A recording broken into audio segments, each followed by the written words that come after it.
自強不息就係寄予學生好多時候得兩種諗法嘅啫。第一種諗法梗係最容易就係放棄啦，但係第二種諗法就係會唔會我哋設法去完成佢呢？諗其他方法或者令到有其他可能性。我哋好想鼓勵而家嘅年青人唔好受客觀環境嘅限制，你可以不斷去裝備自己，為自己創造條件。當有一個條件成熟，你就可以將不可能嘅事情成為可能。呢個亦都係我哋喺學校裏面不斷同佢講嘅嘢，咁所以嚟到歐一班，佢哋有機會實踐。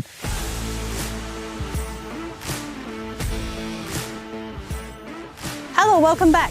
歡迎收聽今集由利基集團呈獻嘅 Future Proof with Outward Bound Podcast。我係大家嘅主持，亦都係 Outward Bound Hong Kong 嘅 Head of External Affairs Paki。每一集我哋都會邀請過去55年唔同嘅 Outward Bounder 上嚟同我哋分享佢哋挑戰嘅故事，一齊超越自我，堅毅到底。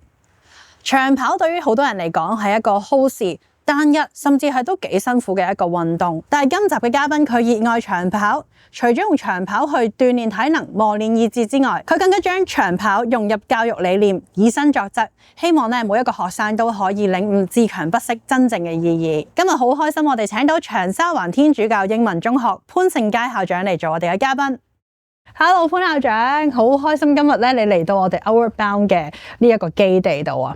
我知道8年前其實你都係好偶然咁樣嚟到我哋呢一個 exactly 呢一個基地喎，可唔可以講多少少啊？我覺得係一個奇緣嚟嘅，因為我同幾個同事咧啱啱探訪完Outward Bound嘅Alumni Association， 咁啊經過呢度，咁我哋見到哇有個帆船好靚喎，咁就見到個標誌就係 Outward Bound， 啊係 Outward Bound 係我哋好熟悉嘅名字，不過咧，我哋嘅年代咧就唔敢諗呢樣嘢，因為可能都啲 cost 都幾貴啦，唔係我哋一定會負擔得起嘅價錢嚟嘅，咁所以只能夠聽，咁啊覺得係好高級嘅，當然而家都好高級嘅。咁但係咧就我哋經過，咁跟住我哋又咦咁不如去參觀下啦，橫掂都經過，我哋有少少時間。咁我入咗去之後咧，都喺度周圍望啦。咁啊你有好喎，你啲職員咧就出嚟。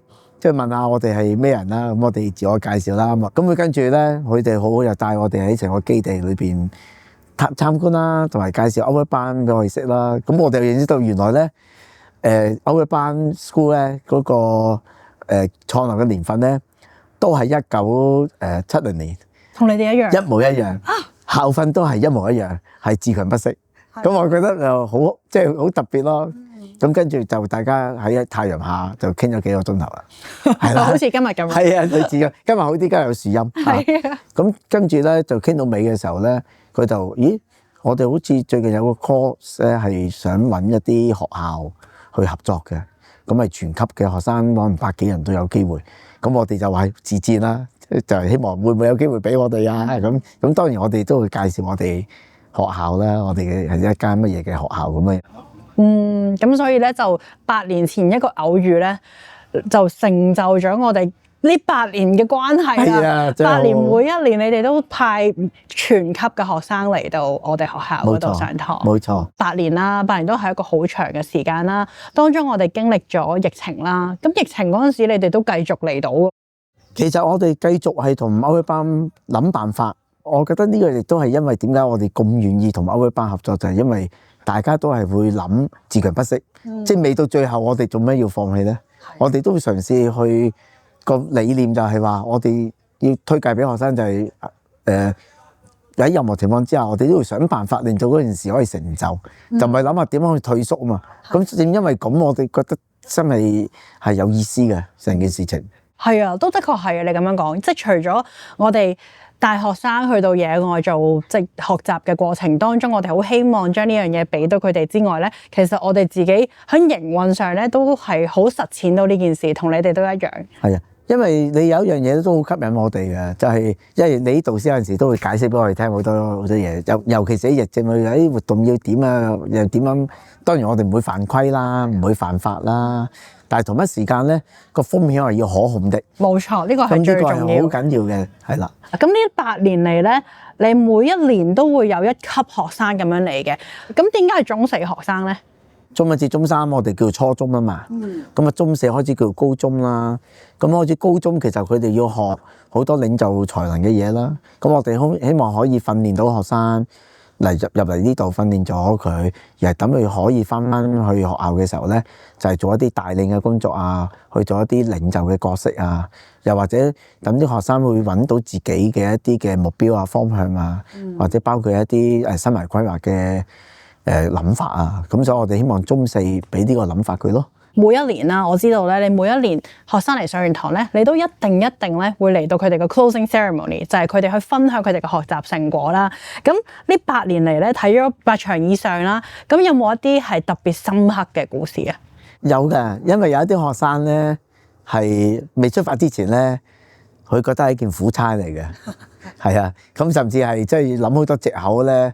可以唔嚟嘅就唔嚟咯。有啲咩藉口咧？通常譬如一陣間又話頭痛，一陣間又話唔舒服，一陣間咧又話好驚，一陣間又話夜晚黑咧唔知會見到乜咁樣。但係到佢哋完咗咯，分享嘅時候，反而呢啲學生佢係最懂得去欣賞同埋好希望自己係有嚟到咯。咁當然有一屆咧。可能係第一屆嚟嘅，嗰屆學生咧就係我哋用咗好多方法去說服佢，因為佢哋覺得學校好似想即係俾咗啲好難嘅難關佢哋，咁所以咧直至係上車出發嚟呢度之前，都係啲眼神都唔係幾友善嘅，係啦，係啦，因為覺得點解啊，又唔叫你叫隔離個房嘅，即係咁啦。但係到完咗之後，好啦，完咗 briefing走啦，佢哋行得好慢，就好唔捨得，咁因為我揸住個車喺後邊，即係就喺佢哋後邊啦。有啲學生經過嘅時候，校長點解咁快完嘅？我話你哋唔係好快，好想快啲完嘅咩？我唔係啊，而家我哋好唔捨得啊。咁其實我覺得係喺嗰5日係改變咗學生好多嘅諗法，令到有好多好正面嘅改變咯。我覺得呢個係好重要嘅，同埋都符合到我哋原本嘅構想，就係話大自然係我哋嘅老師。咁我覺得大自然真係教咗佢好多嘢嘅，有好多嘢，其實咧有咩好處咧？其實冇意思嘅。但係佢哋嚟到親身去經歷，即係話咧，佢哋就會感受到好多佢哋冇嘅經驗啦，或者去總結咗佢哋一啲好嘅經驗咯。即係呢個就係正正係體驗式學習嘅精髓咯，即係你自己親身去體驗，唔係我哋話俾你聽。咁多年嚟啦。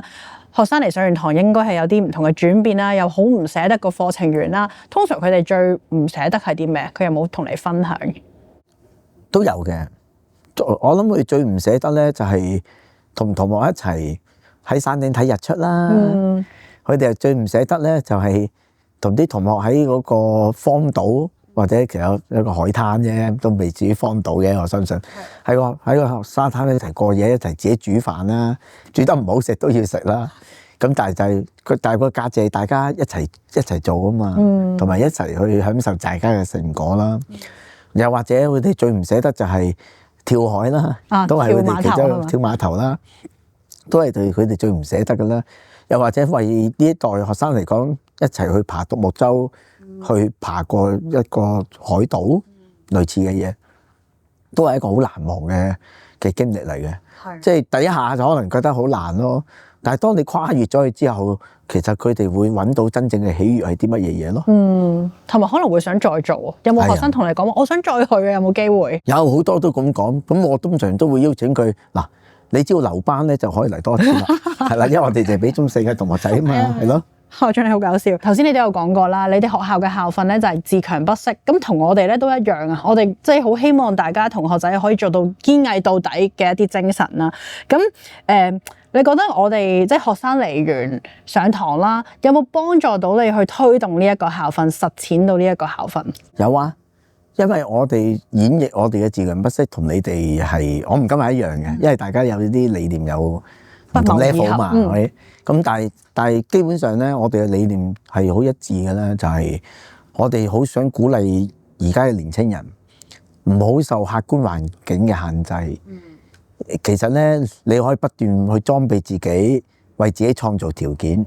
當有一個條件成熟，你就可以將不可能嘅事情成為可能。呢個亦都係我哋喺學校裏面不斷同佢講嘅嘢，講嘅道理。咁所以嚟到歐一班，佢哋有機會實踐。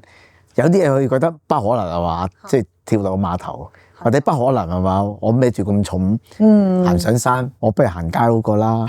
手機，與其會唔會打機開心啲咧？還是喺個荒島過夜開心啲？可能未嚟之前梗係打機啦。係啊，但係當佢去完之後，佢可能佢嘅價值，佢覺得咦原來都係好開心嘅一件事嚟嘅喎，可以同同學一齊喺沙灘裏邊傾偈啊，去互相去鼓勵對方，係一件好難忘嘅經歷嚟噶嘛。咁所以自強不息就係寄予學生，其實好多時候得兩種諗法嘅啫。第一種諗法梗係最容易就係放棄啦，當你遇到困難嘅時候。但係第二種諗法就係會唔會我哋設法去完成佢咧？諗其他方法，或者令到有其他可能性，令到我哋做多一件事咧，就等於我頭先所講嗰個喺疫症裏邊，我哋 Outward Bound School 同我哋都係咁合作，係大家係諗緊，唔係點樣取消咗佢，點樣度過期再做，而係大家係諗緊，我哋有冇辦法都以唔同嘅形式去帶到呢份好嘅經歷俾呢班年青人。咁我覺得係同一個道理嚟嘅。冇錯，絕對係，絕對係。我哋成日都話，其實嚟上 Outward Bound 咧，我哋就好似俾咗一粒種子喺呢個同學仔身上，佢慢慢就喺自己嘅 timing 嗰度咧去發芽去成長啦。咁你回顧翻呢8年咧，你有冇見到一啲學生咧真係嚟上完堂之後，喺日常校園嘅生活，或者 even 係聽佢屋企人講啊，佢真係有所改變喎。而呢一個改變係唔係淨係上完堂嗰一刻嘅？當然啦，其實學生翻去之後咧，點解我哋離開嗰5日，而啲老師係冇意見？你知啦，如果唔使上，冇得上堂。趕進度啊！係啊，趕進度。而全校嘅老師都好支持呢班學生嚟，就好明顯就係因為佢哋都見到之前個學生嚟完之後，哇，翻到嚟係成熟咗啦，識諗咗啦。同埋都見到佢哋一啲生活習慣啊，或者啲諗法上面係有一啲嘅改變。咁我覺得呢個就係我哋點解咁堅持學生要嚟呢5日嘅一個最大嘅動力嘅。咁大型嘅活動咧，唔係校長話噶嘛。咁學生可以唔參加㗎。咁家長都可以唔放人嘅。係啊。咁點解甚至老師都覺得我哋大力反對，咁校長都唔會話好冇得逼佢哋，冇得逼嘅。但係點解大家都係每一年係好期待1月中4係會一齊去？咁所以大家明知為咁大家咪喺個教學上面調節一下咯，準備一下咯。咁然後家長因為聽得多，佢哋都好想個學生嚟。咁我覺得呢件係成件事已經話咗俾我哋聽係有價值嘅。如果以往嘅人參加者係唔係帶到呢種正面嘅諗法？咁後者嘅千祈唔好去啦！我唔想去中4。係嘅，我真係唔去啦，可唔可以今屆唔去啦？但係大家係希望我個仔快啲中4就好咯。哇！係啊，呢個係一個我直頭會形容佢，你 create 咗一個文化出嚟啊！係啊，即係呢個文化就係大家都好期待快啲到中4可以去上堂。咁你哋平時喺學校係咪即係嗱同學仔嚟上完堂，佢哋翻去點樣講啊？嗱，同學仔咧通常見到啲師弟就係出發咧。就會師弟其實好辛苦嘅，不過咧其實係好值得去嘅。咁因為啲高班都咁講，咁啲低班學校好辛苦㗎，係啊。不過咧又聽到話好值得去喎，咁佢咪好期待。咁究竟有啲咩唔值得咧？就係最起碼佢哋唔會退縮先咯。嗱，淨係呢樣嘢本身已經咁教育啦，即係唔應該好辛苦我就退縮㗎啦。咁就有啲都係可以經歷。又有好多寶貴嘅經驗啊嘛，咁好好啊！啲同學仔都會翻去自發性咁樣去分享。你哋有冇搞一啲分享會啊咁樣嘅嘢啊？係啊，會㗎。特別咧係嗱，而家就每年啲學生都會有分享啦。咁起碼我哋會下一屆嘅學生，我哋會問今屆參加完嘅去同佢分享裏邊係點㗎？咁要留意啲乜啊？咁其實都係一個好開心嘅分享嚟。第一屆係最難嘅。第一屆咧，係啊冇啊，就係你啲同事嚟話佢知咯。所以啲同事咧每一年都嚟禮堂，就同啲家長講成件事係點嘅，但係講啫嘛。咁我記得第一屆咧就係啲同學收到呢個消息，話要佢哋要參加，冇得揀。咁佢哋已經唔係好 like 啦。係啊，好啦，咁跟住咧啲家長就全部好多疑惑，點解5日4夜啊？又唔沖涼，又冇得沖涼，又唔知去邊，又唔帶得電話，又唔打得電話，諸如此類。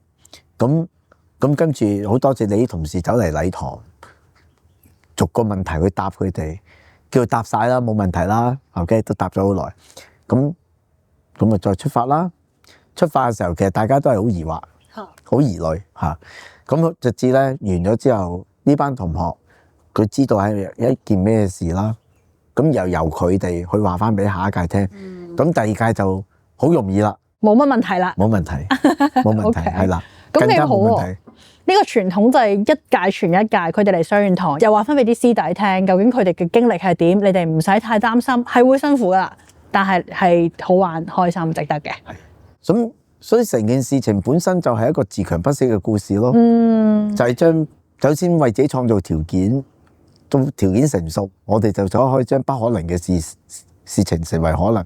因為你要推動全級去，有啲人我又唔係校隊，我又咩？我哋話唔係，呢個唔係訓練校隊嘅地方嚟嘅，呢個係所有人都喺當中有所學習，同你有咩體能係冇乜關係嘅。係啊，但係反而我哋每隻出發前嘅 briefing 咧，我哋都會同嗰啲校隊講，唔好發揮你校隊嘅特質，咩跳得高啊、跑得快嗰啲啊，通常咧出事就呢啲嘅。如果你覺得自己咁有能力嘅，你就要 take care 冇你咁有能力嘅人。其實我哋要學呢樣嘢，就唔係學你鬥快上山頂啊，鬥快爬嘅艇，點樣表演自己？絕對唔係去表演自己，而係懂得去好謙虛地請教大自然。好好啊，因為的而且確咧，每一個唔同性格嘅學生嚟啦，或者唔同特質嘅學生嚟，佢都會有所唔同嘅學習咯。咁你哋都好帶出到呢個 message 俾佢哋，都感恩。其實同學都接受嘅呢樣嘢，係啊，因為我哋好崇尚就係每一個人都有去學習嘅機會嘅，唔係你成績高與低，或者係你咩性格，或者係你有唔同嘅才能，而係每一個人都係有價值嘅。所以我哋即係亦都係，當然我哋學校嗰個理念亦都係話，每一個人都有上天俾你嘅恩賜，有你嘅才能。有啲人係笑得靚啲嘅，你唔發覺嘅咩？有啲人好親和嘅喎，係嘛？諸如此類啦。咁有啲人可能好沉默，不過佢唱歌好好聽嘅喎。嗱，即係每人各有才能，嘢做咩啊？服務別人，令到呢個世界變得更加美好。咁所以嚟到呢度一樣嘅，其實你有咩才能、咩性格唔關事，而係你有幾投入，你願意學幾多嘢，你就拎走咯。同埋一齊 as a team 咁樣去到令到大家嘅體驗都更加好。係啊，完全同意啊。好好啊！嗱，頭先講到學生啦，學生一定係好多擔心噶啦，因為佢哋要嚟啊嘛。你頭先都有講到少少咧，家長都會擔心嘅。通常你哋嘅家長會擔心啲咩？同埋你哋點樣說服佢哋咧？我諗第一屆係難啲嘅，我哋真係要答佢好多問題啊！點解冇得沖涼啊？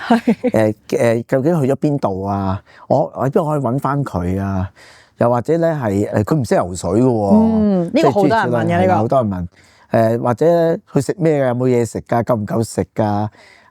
會唔會好凍啊？會唔會凍親啊？因為我哋一定係揀1月，因為1月係香港最凍嘅，咁所以我哋就特登要揀1月。真係㗎？係啊，真㗎，所以我哋特登揀1月，你哋都好好特登留翻1月俾我哋。係啊，每一年都留俾你。咁其實我哋擔心呢啲可能生存嘅一啲最基本嘅嘢，係去到今天家長就會問因為要自己煮嘢食啊嘛，有冇調味料啊？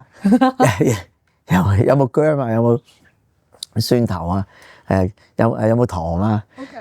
就開始問得啲比較好似同喺大自然嘅訓練咧，好似冇關係嘅嘢。但係又相對輕鬆啲嘅啲問題，係咯。因為佢哋已經知道係辛苦㗎啦，咁而佢哋都好信任歐一班，因為咁多年嚟，你哋都能夠俾到一個好專業嘅一啲判斷啊，或者一啲嘅安排，咁令到佢哋都根本覺得跟住歐一班係唔會有問題嘅。咁所以變咗家長問嘅問題，我好感恩。其實佢哋都唔會話會唔會個仔有危險啊，有乜啊之類。咁我覺得都係建立喺以往嘅合作裏邊，即係你都做得好好嘅安排。我記得有一年咧，都係第2、第3屆嘅，就係咁啱8號風球。啊！1月8號風球，我記得唔係8號風球就黑雨㗎啦，我唔記得。即係一啲總之咧極就係端天氣要停課嘅。我記得係真係好似8號風球嚟嘅。 OK， OK，咁我諗長天係比較特別，因為我哋都即係都幾純粹學生，就係唔好咁驚先。我哋諗下點樣有冇辦法繼續。我哋唔係諗下點樣嗱一聲翻屋企，我哋唔係諗啊。而學生，我記得好似係啱啱中間嚟嘅。咁我都幾有信心，啲學生梗係唔走啦，即係玩得最開心嘅時候，點解要走啊？咁但係咧就係因為8號風球，咁你啲職員咧你哋個負責人就打嚟問學校校長你哋點睇啊？我話只要你哋係繼續，我就會同啲家長講，冇一個學生可以離開。點解啊？因為其實8號風球咧就應該留喺安全嘅地方，歐一班就最安全噶啦。咁所以其實大家唔使走嘅。OK。咁但係啲家長都冇一個會打嚟，有冇搞錯啊？我個仔要走先，冇嘅。佢哋都係很信任歐一班啦，同埋信任學校。我哋都會好認真去對待呢件事啦。咁呢個係我哋好值得感恩嘅嘢啦，因為你頭先問個問題都係好有意思嘅，即係家長係咪好支持？呢個係都好決定性嘅。我諗都真係要好多謝學校你哋。我諗中間經過好多唔同嘅溝通，令到佢哋都真係好放心啊。因為佢哋冇直接同我哋去溝通噶嘛，佢哋就係知道之前嘅學生嚟好 OK 冇問題。咁但係都要你哋學校去到配合，去到不停去同佢哋講咯。係，即係正如頭先我有提過一樣嘢，就係你哋即係會好強調就係風險嘅控制咯。風險嘅管理。我覺得呢個係歐一班最有價值嘅，即係唔係夾硬去冒險，而係話係可控的。或者我舉多個例子啦，喺疫症期間咧，咁我哋都有做歐一班，即係有參加歐一班呢一個訓練嘅。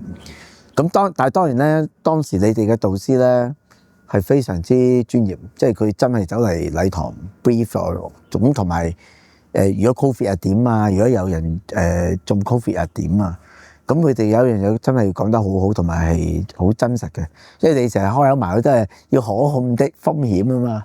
咁但係你點樣可控先係咪㗎？咁但係當年佢哋真係好完美地演繹咗呢樣嘢。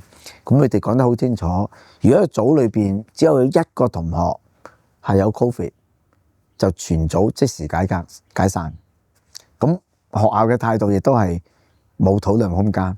冇咁咪好可惜咯！我哋可唔可以幾個繼續去？對唔住，如果你一組有咁嘅同學，就對唔住啦，你全組都係要解散，係咪好可惜啊？冇乜可唔可惜啊！即係有陣時人生就係咁噶啦，有陣時撞啱咗，咁都係一種學習啦。我哋會唔會怪嗰個 COVID 嘅同學？咁都唔會噶喎，而且我哋都會鼓勵個同學，放心啦，我哋都唔會怪你嘅，因為唔係佢想噶嘛。咁同埋總係有啲不幸嘅事情遇上。咁咪去接受咯。你嚟歐一班都係學呢樣嘢啫嘛。去面對困難嘅時候唔好退縮，但係遇到困難嘅時候，我哋都唔迴避啊。咁當年真係有一組咧出發咗第二日，真係有一個同學係唔舒服，中咗招嘅。咁當時亦都係即時執行、即時解散、即時帶走翻屋企，而其他組係繼續。咁亦都好幸運。其他組係有剩咗10幾組，都係好順利地完成晒成個旅程。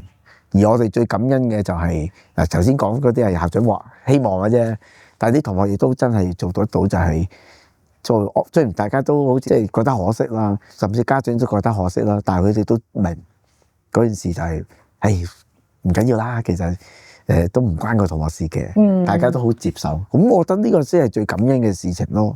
呢個亦都係咧，我哋好想同學仔學到，我哋有5大嘅範疇，好想佢哋學到啦。其中一樣嘢就係同理心咯，即係佢就算嚟淨係上咗2日堂，咁但係個情況就係咁樣，咁都希望個個同學仔都明白，亦都有嗰個同理心去幫助佢，令到佢唔好覺得自己有錯啊，咁樣係咪？冇錯冇錯，呢個係好重要嘅，我哋都完全同意。甚至我見你哋嘅分組咧，俾啲同學。就唔係話邊個 friend 自己一組啦咁，我反而覺得咁咪學最少嘢咯。係啊，反而就係嗰啲同你同級，可能過咗3年都同你冇講過嘢，一齊升班，就冇講過嘢，冇同過班嘅。咦？咁會唔會都去認識下佢咧？可能你會發現新大陸噶噃。係啊。OK， 咁所以我覺得嗰個分組裏邊，同埋你哋都將每個學生嘅 portfolio study 得好清楚，佢需要啲乜，佢咩特性，有啲咩我哋要特別 take care 佢。我覺得呢個係真係做得好好嘅。係。咁我哋同其他機構有別之處咧，就係我哋唔係真係淨係帶佢哋去做一啲好玩嘅活動啊。其實我哋嗰啲挑戰係，就算你做唔到咧，都冇問題嘅。我哋成日都話啊，其實你呢啲挑戰，你跳唔跳碼頭係你自己嘅選擇啦。咁但係你由唔想跳去到跳到個細啲嘅矮啲嘅碼頭啊，當中你嗰個心態有啲咩轉變咧？其實就算你最終都真係跳唔到，都係一個學習嚟嘅。咁所以係中間嗰個轉變啦，心態上嘅學習啦，咁呢個都係我哋從好多好微細嘅嘢嘅安排咧，去幫助到學生學習嘅一啲完全同意啊，安排咯。所以有陣時有啲學生佢可能去到跳碼頭，其實我自己個人覺得最有價值就係佢肯唔肯踏出自己好重要嘅一步啫嘛。我見有學生可能喺度企咗成個鐘頭，教練用咗唔同嘅方法去鼓勵佢，最終可能佢都冇跳落去嘅。但係我覺得係佢上咗一個鐘頭好有價值嘅堂咯。咁有陣時呢一刻未得啫，但係翻轉頭可能佢第有一日。佢翻嚟，我想補翻最重要嗰課，都可以噶。咁我哋點解唔可以容讓學生有將來有唔同嘅選擇，或者佢嗰一刻佢嘅抉擇先係最重要咯？可能佢嗰一個鐘企喺度，佢個腦入面諗咗好多嘢，嗰個都係一個學習咯。咁人總係有憂慮啊嘛，唔俾憂慮嘅咩？係咪？咁所以懂得去憂慮，亦懂得去放下。都同樣地都係一種學習嚟嘅。冇錯。嗱，我哋都講咗好多 Outward Bound 啦，呢一個文化喺你學校咧都係存在咗8年啦。咁我知道咧，另外仲有一個文化咧，我都好想聽多啲嘅，就係你哋學校嘅長跑文化啦。頭先你亦都有講過，你哋有越野賽啦，你哋中一入嚟咧，你都要做一啲即係圍住個學校跑嘅一啲訓練啦。不如你講多少少啊？點解會係有一個長跑文化，同埋點樣去實踐呢個文化咧？其實我哋長跑呢個文化咧係好耐啊，50幾年嘅啦。我哋嘅體育科咧係曾經攞過行政長官卓越教學獎嘅體育獎嘅大獎，係啊。咁當時我哋用嘅主題咧就係一切從長跑開始，因為我哋係嚟自一個唔係一個好富裕嘅區啦。咁當時我諗70年代我諗都係好簡樸嘅嚇。咁學生可能一對白飯魚咧，咁就係一對好簡單嘅最普通嘅運動鞋。咁你諗下啦，可以參與乜嘢活動咧？其實最低成本咪跑步咯。係啊，咁你只要肯跑就得噶啦。咁而我哋學校嘅設計就係一個校圈280米。咁所以咧，我哋有一個咁，我哋當時嘅體育老師真係好好，佢哋都設計咗好多課程俾啲同學啦。咁亦都奠定咗長天係一個人都體育都注重，但係亦都希望學生由體育裏邊學習生活嘅態度啦、讀書啦、將來嘅升讀大學啊各方面嘅諗法嘅。咁所以我哋會有晨跑啦，俾中一。咁所有中一都要跑嘅，每個中一個學生要跑2日嘅。咁點解一切從長跑開始咧？其實就係寄予學生，我哋只要你願意嘅，好簡單嘅一種運動，就帶俾你一生人，可能就係一個終身嘅運動。亦都係一個咁好終身嘅一啲諗法，一種正面嘅面對生活困難嘅一種態度。呢個就係我哋造就咗我哋嘅長天嘅氛圍啦，你可以話係啊，同埋我覺得你幫學生咧創造咗好多共同嘅回憶啊！即係佢哋平時一齊上堂咁，呢個好正常啦，好普通啦。但係其實原來每一個學生一齊經歷嘅就係咁多年嘅跑步回憶咯。係啊，因為我哋嘅校訓係自強不息，即係唔係話每間學都有個校訓，所以我哋就揾幾隻字就叫做校訓。而係我哋點樣去表達，我哋點樣去實踐我哋嘅校訓係我哋嘅重點嚟嘅。我哋以前學校啱啱創校嘅時候咧，隔係爛地嚟嘅。但係啲老師都好完美地利用呢笪爛地去演繹咗咩叫自強不息。就係我哋嘅老師咧選擇咗俾學生喺嗰笪爛地練標槍、練撇餅。咁有冇啲同學仔係即係有冇你見證過就係、我當初我都真係好唔想跑，即係因為學校要咁做，我就唯有跑啦。但係去到最尾，佢係中意咗運動，好愛運動嘅。其實好多都係啊，係啦，即係就等於嚟咗歐一班，點解要跳碼頭？就係其實話未跳之前，唔見你跳先係咪？係嘛？咁但係當佢有機會跳嘅時候，哇！原來你跨越咗一步咧，你睇到嘅天空，你睇到嘅諗法，你見到同學，見到自己嘅學習成果，哇！原來真係好不一樣。你就愛上咗，可唔可以跳多次？所以好多同學想係，可唔可以跳多次？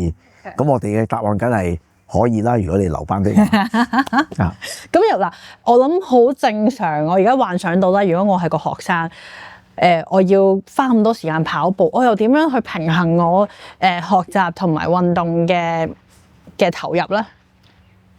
其實係一個時間管理嘅問題啫。你會唔會一日讀書讀18個鐘咧？咁你中間都會攰，你個腦攰啫，你嘅腳冇攰噶嘛。咁其實可以喺啲時間裏邊，反而你等啲血上下個腦，你清晰一啲，你再溫習，唔係更好咩？同埋你正因為有一種團體裏邊嘅生活，你更加會可以互相學習。所以我覺得反而係促進咗佢哋嘅學習，並唔會影響佢哋。冇人叫你跑18個鐘㗎，你可以跑1-2個鐘，有剩嘅時間溫習，冇問題㗎。我覺得呢個好好啊，因為好多時我哋都好注重學習，好想將所有時間都擺晒去讀書，但係其實原來我哋做啲運動，放鬆下自己，係會幫到我哋學習。冇錯，即係好多人以為咧，唔係 A 就係 B，但係其實呢個係一個混合嚟嘅。Why not A B？而且 A 係需要 B，B 係需要 A 嘅，就等於個道理一模一樣，就係啲學生犧牲咗5日嚟歐一班呢個 course。哇，咁佢唔使讀書啊？錯，正因為佢喺呢5日學到嘅嘢，先會令到佢哋讀書更加有方向、有心機。唔係應該係咁嘅咩？我好開心聽到校長你講呢一句，即係由你哋去講咧，就好有說服力咯。即係我哋都好同意呢一個方向。咁但係你都真係要有人親身體驗過，真係見到你去咗會更加幫到你其他方面嘅。同埋呢樣嘢唔係校長話啊嘛，因為點解啲家長會支持？點解啲老師會支持？點解啲學生都會支持？就係因為嗰樣嘢真係有價值咯。頭先我哋所講，譬如 Outward Bound 啦，或者係你哋學校嘅長跑文化啦，對於學生嚟講都係一個挑戰嚟嘅。咁你覺得，譬如對比而家嘅年青人啦，佢哋面對緊啲咩挑戰咧？除咗你哋學校俾佢哋呢啲嘅一啲挑戰之外，一啲真實嘅挑戰，佢哋面對緊啲咩挑戰咧？我諗而家嘅年青人同以前嘅年青人係唔會有咩分別嘅，都係面對緊可能擇業啦，對於前路好似好迷茫啦，咁好似未望到一啲前景啦。其實每一代年青人都一樣嘅啫。咁但係其實佢哋即係需要跨出自己嘅一步，同跳碼頭一樣，然後裝備好自己。咁同埋見到有困難嘅時候，唔好迴避，而係勇於去面對個挑戰。慢慢咧，佢會揾到佢嘅出路嘅。即係如果我哋係一間有宗教嘅學校，我哋更加即係上天自有安排啊嘛。但係你都要做好自己先啊，唔會無端有啲嘢跌落嚟。呢個世界唔會有免費午餐噶嘛。咁唔通你咦嗰份工有1000人會報名，咁我唔去咯，咁咪得返999啊？唔會嘅，你都可以試㗎。今次唔得咪下次咯。你每一次去檢討翻自己可以做得更好嘅地方，然後再尋求改善。你總有一日咧，你會揾到一份係屬於你嘅工作噶嘛。好啊，嗱，我哋講到挑戰，我而家想邀請校長你咧，分享一個你個人過往面對過嘅挑戰，即係你點樣去克服呢個挑戰，用呢一個經歷嚟咧鼓勵下我哋嘅年青人。因為我都喺長天畢業嘅，係啊，咁所以咧。我以為自己我未入長天咧，我以為自己跑得好快嘅。OK， 因為爸爸成日帶我去公園，佢成日都話我跑得好快，因為得我一個跑。你永遠跑第一。咁所以咧，我入到去第一堂咧，上體育堂咧，個老師就話：好啦，而家就跑12個圈咁啊，除係12個圈啫嘛，我跑得咁快，使驚。咁點知跑都冇話跑12個圈，跑完第二個圈已經想死啊，係啦。咁但係我身邊啲同學唔知點解個個都跑得咁快嘅喎，即係我即係好快我就已經係包尾㗎啦。OK，咁就後來陸運會啦。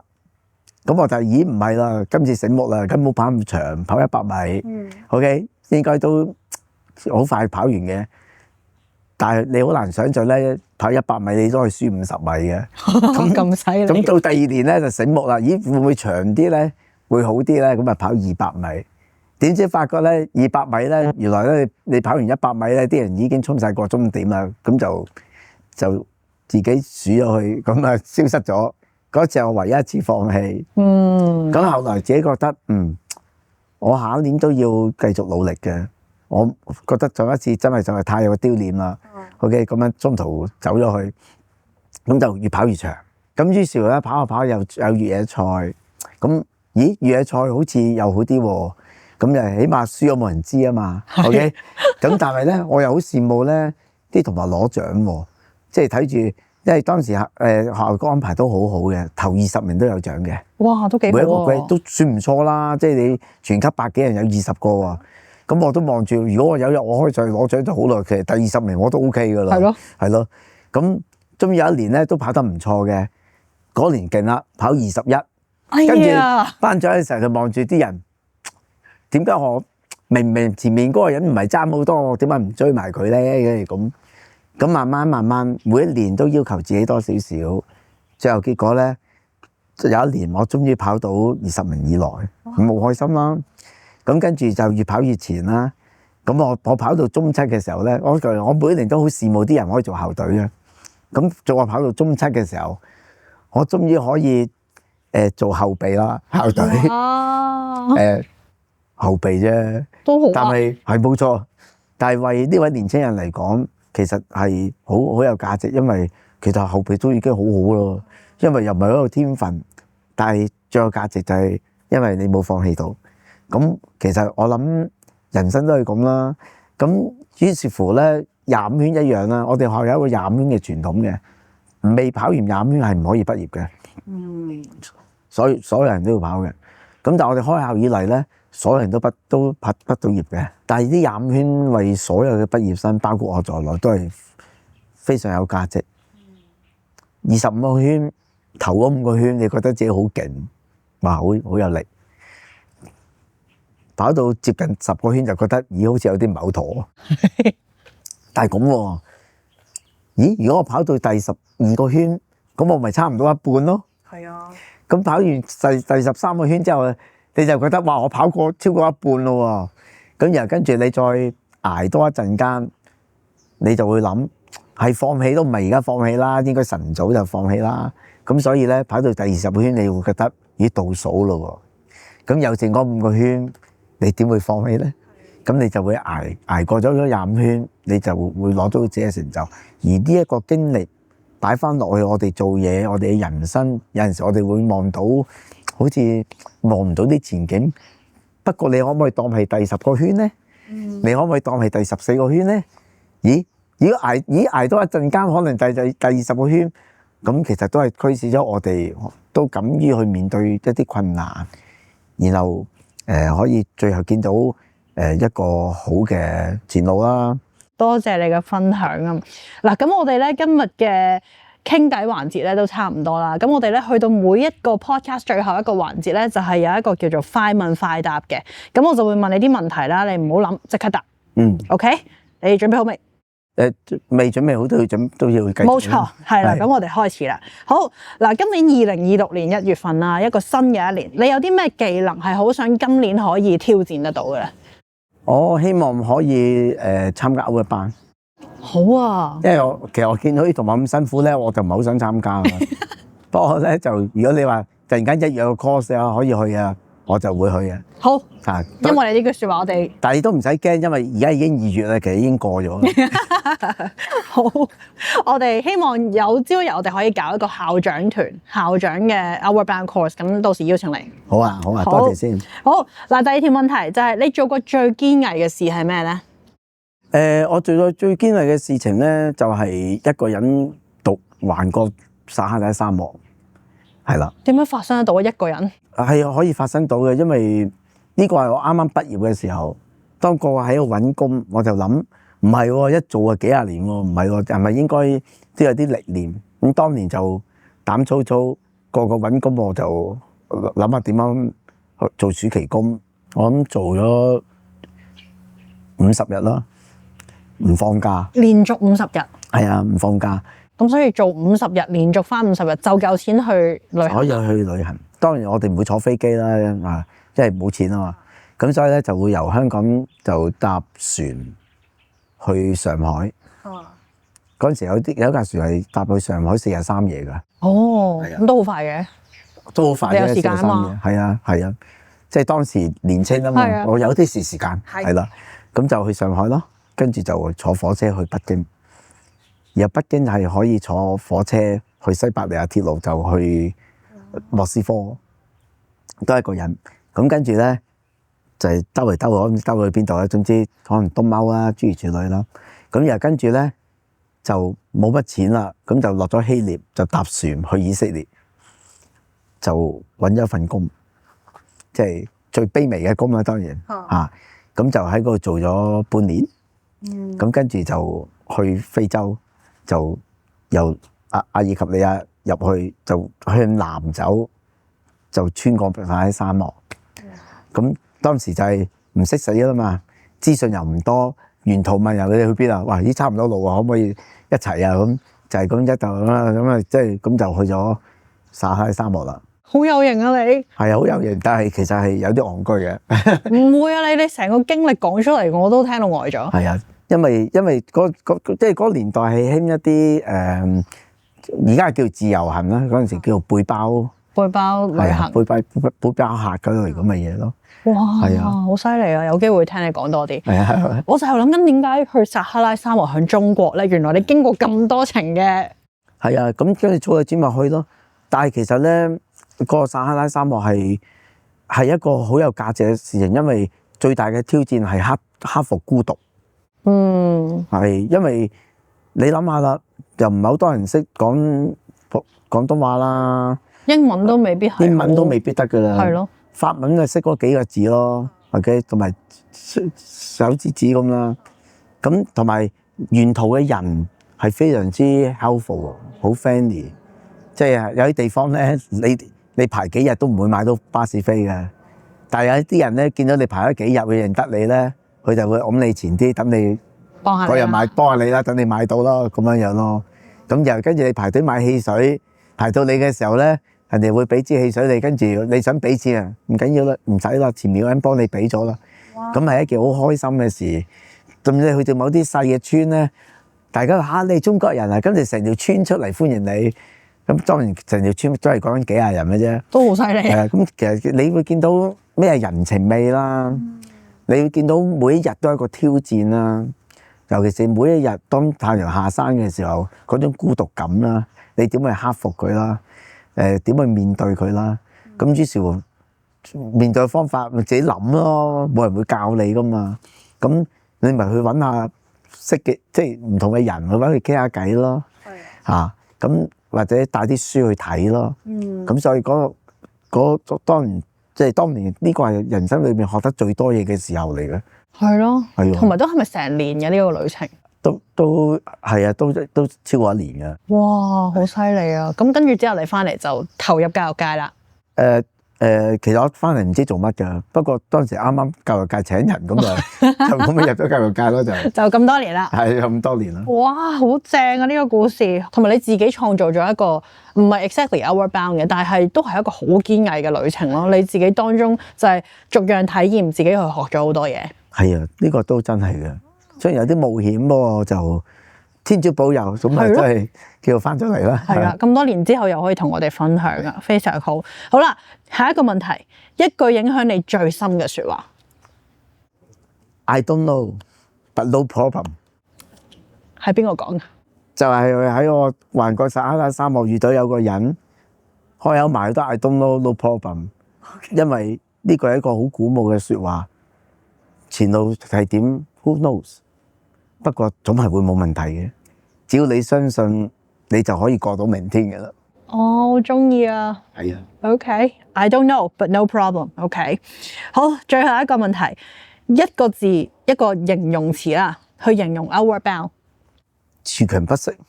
唔係因為係一個校訓嘅問題，而係 Outward Bound正就演繹緊呢4個字。好啊，多謝你。今集我哋嘅時間差唔多啦，再次多謝潘校長你嚟到同我哋分享啦，一齊超越自我，堅毅到底。